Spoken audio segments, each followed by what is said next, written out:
രാജ്യത്ത് പുതിയൊരു വാക്കുകൂടി തീവ്രവാദ ചരിത്രത്തിലേക്ക് ചേക്കേറി വൈറ്റ് കോളർ തീവ്രവാദം. എന്തായാലും ഈ വൈറ്റ് കോളർ തീവ്രവാദം വിദ്യ അഭ്യസിക്കുന്ന ആളുകൾ നന്മയിലേക്ക് സഞ്ചരിക്കുകയും സമൂഹത്തിന് ഗുണം ചെയ്യുന്ന കാര്യങ്ങൾ ചെയ്യും എന്നുള്ള പാഠഭാഗം കീറിപ്പോയി.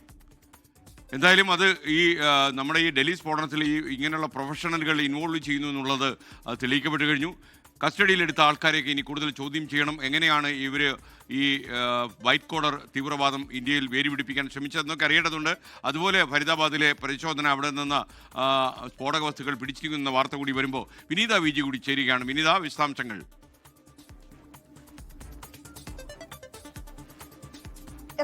ഇന്ന് അന്വേഷണ സംഘത്തിന്റെ ഒരു നിർണായകമായിട്ടുള്ള നീക്കമുണ്ടായിരുന്നത് ഈ വൈറ്റ് കോളർ ഭീകരതയുമായി ബന്ധപ്പെട്ടുകൊണ്ടുള്ള ഒരു നീക്കം തന്നെയാണ് ഇന്ന് അന്വേഷണ സംഘം നടത്തിയിട്ടുണ്ടായിരുന്നത്. വിവിധ മേഖലകൾ കേന്ദ്രീകരിച്ച്, അത് UP, ലക്നൗ, ജമ്മു കാശ്മീർ എന്നിങ്ങനെ വിവിധ സംസ്ഥാനങ്ങളുടെ വിവിധ മേഖലകൾ കേന്ദ്രീകരിച്ച വ്യാപകമായിട്ടുള്ള റെയ്ഡും പരിശോധനകളുമാണ് ഇന്ന് അന്വേഷണ സംഘത്തിന്റെ ഭാഗത്തു നിന്നുണ്ടായിരുന്നത്.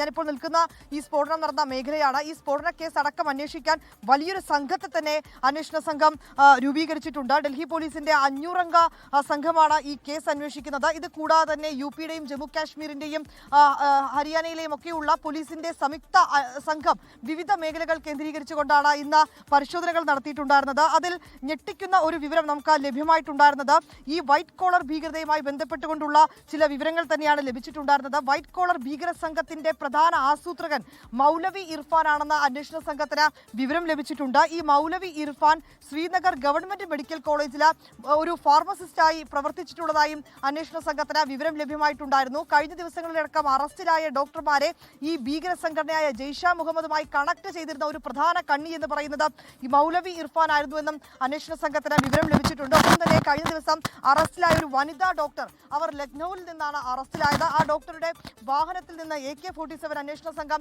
കണ്ടെത്തുകയും ചെയ്തിട്ടുണ്ടായിരുന്നു.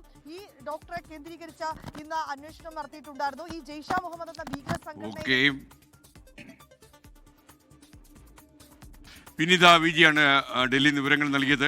ലോകത്തെവിടെയായാലും ഏത് സമയത്തും 24 വാർത്തകളും ഓഗ്മെന്റഡ് റിയാലിറ്റി പാക്കേജുകളും എക്സ്പ്ലെയിനറുകളും വിശദമായി കാണാൻ ഞങ്ങളുടെ YouTube ചാനൽ നിങ്ങൾക്ക് സബ്സ്ക്രൈബ് ചെയ്യാം.